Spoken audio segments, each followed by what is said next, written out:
1 महीने पहले हमें केस मौसूल हुआ था कि एक फैमिली जो एक खंडर में अपनी जिंदगी गुजार रही है, जिसमें खवातीन और बच्चे शामिल हैं। खातून बेवा है और लोग घरों में काम करती है, इतने वसाइल नहीं कि घर को तामीर करे। हमारी टीम ने इस घर का विजिट किया तो अम्मा जी ने कहा कि मेरे कमाने वाला कोई नहीं, मेरी जवान बच्चियां और मैं इस हालत में जिंदगी गुजार रहे हैं। तो अम्मा जी से कहा कि आप बिल्कुल परेशान ना हो, इंशाल्लाह जल्द आपके घर पर काम शुरू कर देंगे। कुछ दिन बाद मिस्त्री के हमरा इनके घर का विजिट किया। सबसे पहले दुआ की, दुआ के बाद पैमाइशें की गई और सारा एस्टिमेट लगाया गया। पाकिस्तानियों, घर बनाना कोई आसान काम नहीं होता, इस पे बहुत सारे पैसे लगते हैं। तो अल्लाह का नाम लिया और इस घर पर तामीर का आगाज कर दिया गया। सबसे पहले सारे सामान को अरेंज किया गया, टीम की तरफ से ब्लॉक अरेंज किए गए, ब्लॉकों को घर के सामने उतार दिया गया, साथ में बजरी का ट्रैक्टर भी मंगवा लिया गया और साथ में आज ही दिन रेत भी मंगवा ली गई। इसके बाद मिस्त्री हजरात ने अपना काम जारी रखा। उसके बाद टीम के हमरा खिड़की दरवाजे लेने दुकान पर पहुंचे, खिड़कियां और दरवाजे खरीदे। इसके बाद सरिया लेने पहुंचे, सरिया भी खरीद लिया गया ताकि ये घर मजबूती के साथ बन जाए। सारे सामान को एक लोडर पर लोड कर दिया गया और सीधा अम्मा जी के घर भेज दिया गया। कुछ दिन बाद मैं खुद इस काम की निगरानी करने पहुंच गया तो माशाल्लाह बेहतरीन काम जोरों शोर से जारी है। मिस्त्री हजरात से कहा कि आपने ये घर बेहतरीन तरीके से बनाना है और अच्छी क्वालिटी इस्तेमाल करनी है ताकि ये घर मजबूती के साथ तामीर हो जाए। जैसे कमरे की चुनाई मुकम्मल हुई, उसके बाद तैयार छतों वालों को बुलाया गया। माशाल्लाह अम्मा जी के कमरे पर तैयार छत भी डाली जा रही है। ये काम देखने में आसान लग रहा होगा लेकिन ये बहुत ज्यादा मुश्किल है और तजर्बे वाला काम है। अल्हम्दुलिल्लाह कमरे के ऊपर तैयार छत भी आ गई। अब वाशरूम और गुसल खाने के लिए दरवाजे खरीदने पहुंच गए। दरवाजों को खरीदा, एक एक करके सारे सामान को लोडर पर लोड कर दिया, भाई को साथ बिठाया और सीधा रवाना कर दिया। कुछ दिन बाद जब दोबारा इस घर का विजिट किया तो माशाल्लाह प्लस्तर का काम शुरू है। प्लस्तरों के बाद इस घर का कलर करना भी शुरू कर दिया। ये सारे काम हमारी टीम की ज़ेरे निगरानी होते हैं ताकि कोई चीज बाकी ना रहे और काम बेहतरीन क्वालिटी का हो। जैसे आप सब ने वीडियो में देखा था कि इस अम्मा जी के बिस्तरे तक नहीं थे तो इनके लिए बिस्तरे खरीदने बाजार पहुंचे। भाई ने बेहतरीन बिस्तरे हमें दिए। उसके बाद इस फैमिली के लिए चारपाइयां खरीदने पहुंच गए। चारपाइयों को चेक किया तो माशाल्लाह बेहतरीन चारपाइयां 3 अदद ले ली गई। सारे चारपाइयों को उठाकर सीधा लोडर पर लोड कर दिया और अपने टीम मेंबर को साथ बिठाकर सीधा अम्मा जी के घर रवाना कर दिया। ऐसे हम अम्मा जी के घर पहुंचे तो माशाल्लाह कारी साहब भी पहुंच गए थे। खत्म कुरान पाक का आगाज किया गया ताकि इस घर की ओपनिंग अल्लाह पाक के पाक कलाम से की जाए। जैसे ही खत्म कुरान पाक हुआ तो कारी साहब और हमारी टीम और तमाम बच्चों ने मिलकर तमाम उम्मत मुस्लिमा, तमाम डोनर्स के लिए बहुत सारी दुआएं की। दुआ के बाद तमाम बच्चों में मिठाई तकसीम की गई। पाकिस्तानियों, ये लम्हा हमारे लिए बहुत खुशी का लम्हा है। अल्लाह पाक ने हमारे हाथों 11वां घर तामीर करवाया है। थकावट तो हमें बहुत ज्यादा थी क्योंकि पूरे 1 माह की मेहनत है, लेकिन जब घर तामीर हो गया तो आज हमें दिली सुकून मिला है। उसके बाद अम्मा जी के हाथों इनके घर की ओपनिंग की गई। तमाम लोगों ने अम्मा जी के ऊपर फूलों की पत्तियां निछावर की। हमारे लिए घर बनाना नहीं बल्कि घर बनाने के साथ साथ इन जैसे माओ बहनों को इज्जत देना भी बहुत जरूरी है। अम्मा जी ये लम्हा देखकर बहुत ज्यादा खुश हुई और हाथ उठाकर हमारे टीम और तमाम डोनर्स के लिए बहुत सारी दुआएं दी। अम्मा जी ने कहा कि मुझे ऐसा लग रहा है जैसे मैं ख्वाब देख रही हूँ, आज मेरा अपना घर तामीर हो चुका है। इसके बाद अम्मा जी को चारपाई पर बिठा दिया गया। अम्मा जी ने दोबारा हाथ उठाकर हमारी टीम, हमारे डोनर, तमाम लोगों के लिए बहुत सारी दुआएं की। इस घर में हम लोगों ने पौधे भी लगा दिए ताकि ये बड़े होकर साया दे सकें और साथ में 3 अदद चारपाइयां और बिस्तरे भी दे दिए। अल्हम्दुलिल्लाह आप सब अपनी स्क्रीन पर दोबारा देख सकते हैं, एक बेहतरीन डिस्प्ले आप सबके सामने है। इस खंडर से लेकर इस घर की तामीर पर 1 महीने का वक्त लगा। माशाल्लाह 1 महीने के बाद बेहतरीन घर इस फैमिली के लिए बन चुका है। एक वाशरूम, एक गुसलखाना, बाहर गली की सारी दीवार और साइड वाली दीवारें, एक बड़ा कमरा इस फैमिली के लिए तामीर कर दिया गया है। ये हमारी टीम की मेहनत है जो दिन रात इंसानियत की खिदमत के लिए लगी हुई है। अल्लाह पाक उनको भी जज़ाए खैर अता फरमाए और हमारे डोनर्स को भी रहती दुनिया तक अजर अता फरमाए।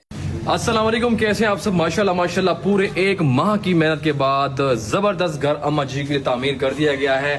जैसे मैंने आपको पहले दिखाया था जिस तरह खंडर था और अब ये माशाल्लाह एक बेहतरीन घर का नज़ारा आप सब देख सकते हैं। तो ये आप सबके प्यार, मोहब्बत और सपोर्ट की वजह से 11वां घर हमारा मुमकिन हुआ है। सोना अच्छा घर है, अल्लाह तेरी लंबी जिंदगी करे, अल्लाह थोड़ा कहता मुथाज न करे बचड़ा यतीमान दी दुआ भी मैं बहु औखी पईयां मैं को सौखा की अल्लाह थोड़ा सारा सौखा रखे। पाकिस्तानियों, जिंदगी में अपनी हर जरूरत को पूरा करें लेकिन अपने आसपास इन जैसे गरीब बहन भाइयों का भी ख्याल रखें।